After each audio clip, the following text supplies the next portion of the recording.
Votre tout petit, qui paraissait jusqu'alors si calme, commence depuis peu à rentrer dans de véritables tempêtes émotionnelles qu'il ne parvient pas à gérer. Vous vous sentez sans doute démuni, en colère peut-être. Vous ne comprenez pas cet état explosif qui anime votre tout petit. Partagé entre incompréhension et étonnement, vous ne le reconnaissez pas. Commune à tous les parents, les colères de nos petits peuvent parfois nous dérouter ou nous agacer. Nous rencontrons tôt ou tard ce moment délicat où il faudra faire face à cette situation avec toute la patience et l'empathie nécessaires pour apaiser son enfant.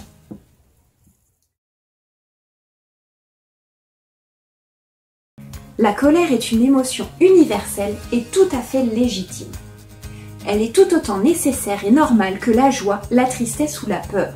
Elle naît d'une blessure physique ou psychique, elle permet d'affirmer l'être que nous sommes et permet de préserver notre intégrité au sein d'un groupe tel que la famille ou les amis. La colère est une émotion saine qui doit être accompagnée avec indulgence et bienveillance. Elle peut surgir au gré d'une palette de situations diverses et variées, à la maison, en voiture, à la caisse d'un magasin ou lors d'un repas de famille. Souvent imprévisible, vous vous retrouverez peut-être décontenancé par le regard des autres lorsque votre enfant rencontre malgré lui ce bouleversement émotionnel.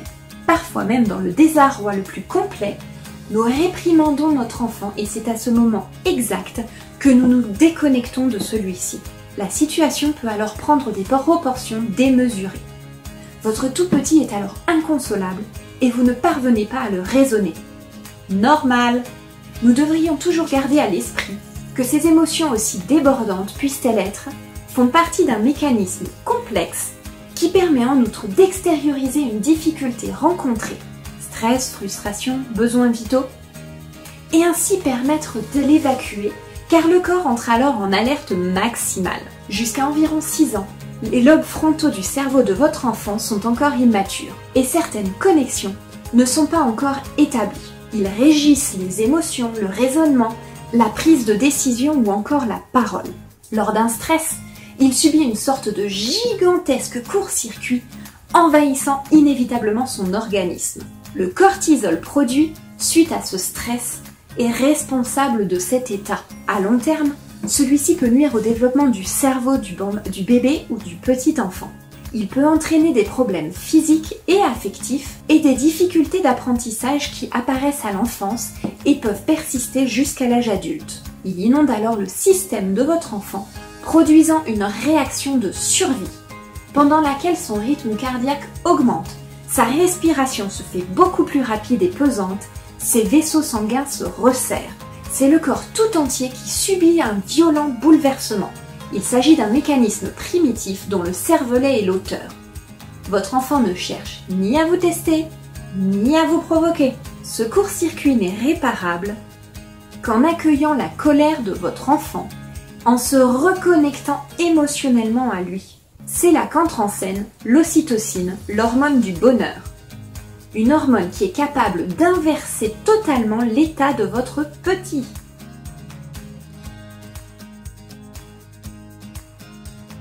Il est important d'accueillir cette émotion, puisque votre enfant n'est pas en mesure de pouvoir la canaliser. Il a donc besoin d'un adulte, afin de l'accompagner avec douceur et compréhension.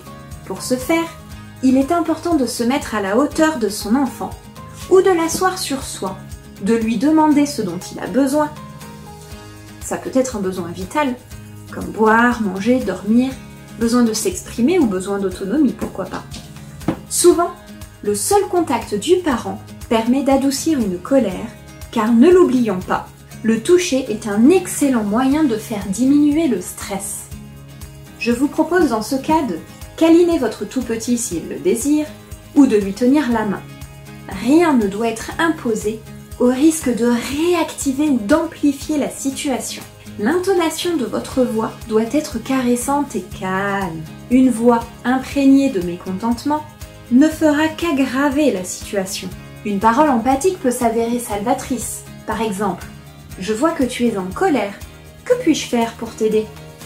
Je suis triste de te voir comme cela. De quoi as-tu besoin ?» Nommer l'émotion est aussi un excellent moyen pour débloquer la situation.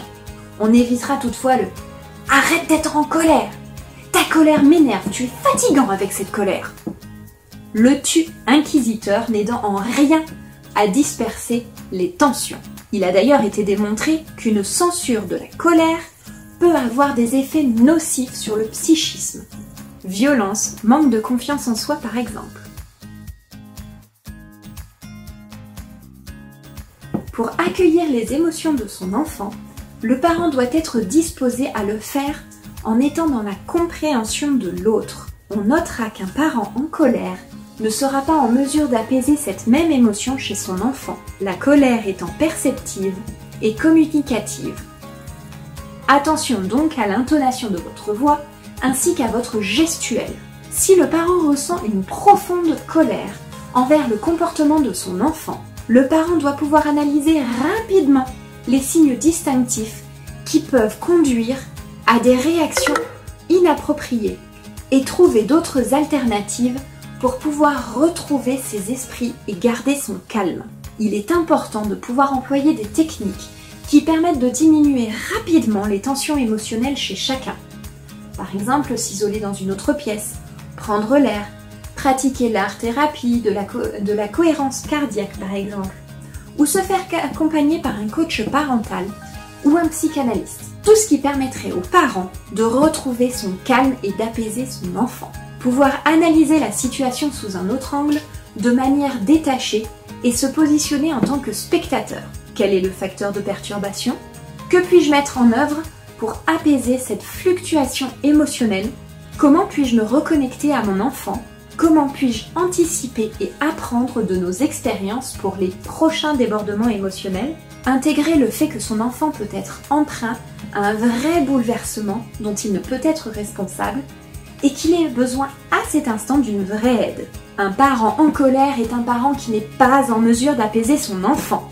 Si vous ressentez de la colère, vous êtes démuni ou triste, vous ne vous sentez pas capable d'accompagner votre enfant durant cette colère, en tout cas pas maintenant, je vous suggère de mettre votre enfant dans un endroit sécurisé et de vous isoler dans une autre pièce afin de retrouver votre calme pour pouvoir peut-être dans quelques instants consoler votre tout petit. Parfois il suffit de pas grand chose pour pouvoir retrouver rapidement une belle énergie.